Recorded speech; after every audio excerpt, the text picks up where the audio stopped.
No pickers, no coffee, how COVID threatens Colombia's harvest.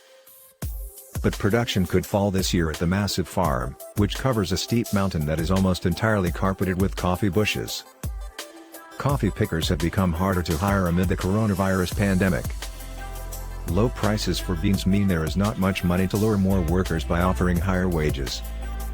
If we cannot get more workers, we could lose some of our crop, says Angel Garca, the farm's manager.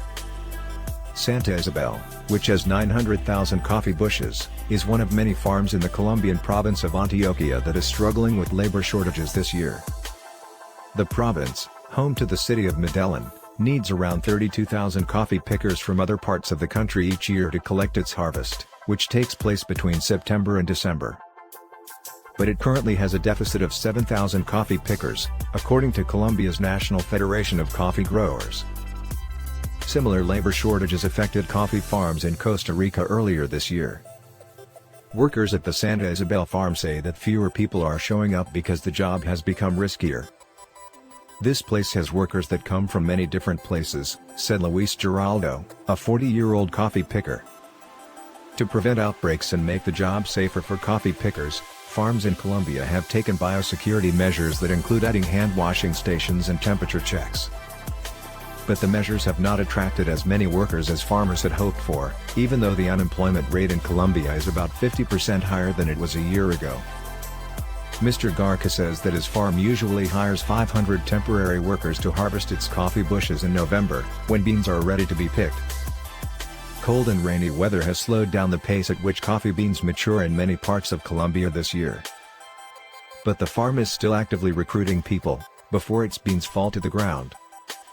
We are putting ads on the radio, we are sending out a truck into town with a megaphone on it, offering to bring workers to the farm, Mr. Garca explains.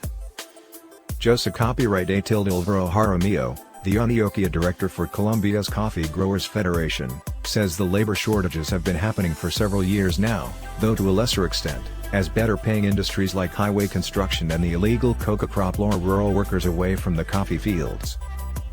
On a good day, an experienced coffee picker can make around $30 a day, gathering 200 kilograms of beans. It is 3 times as much money as what a worker on the national minimum wage makes. Fernando Morales de la Cruz, an expert on the coffee industry who directs the Cafe Copyright for Change initiative, says that labor shortages will continue to be a problem until the business model on which the global coffee industry operates is changed.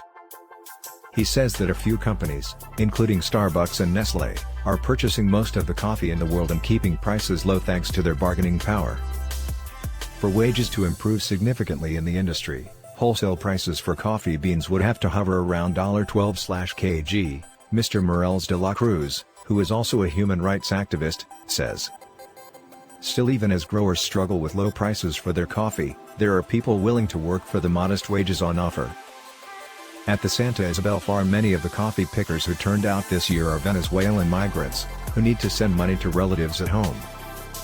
We can't let the coronavirus scare us, said Rafael Avendopoulos Orminiso, a 25-year-old Venezuelan worker who has been at the farm for a month. He had been living on Colombia's Caribbean coast for 3 years working as a motorcycle taxi driver, but the pandemic put him out of business.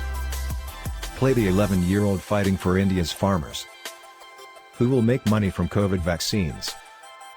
No pickers, no coffee, COVID threatens harvest. Polish women forced abroad for abortion. UK v US in Call of Duty showdown. Charlie Pride, country music singer, dies of COVID. 199.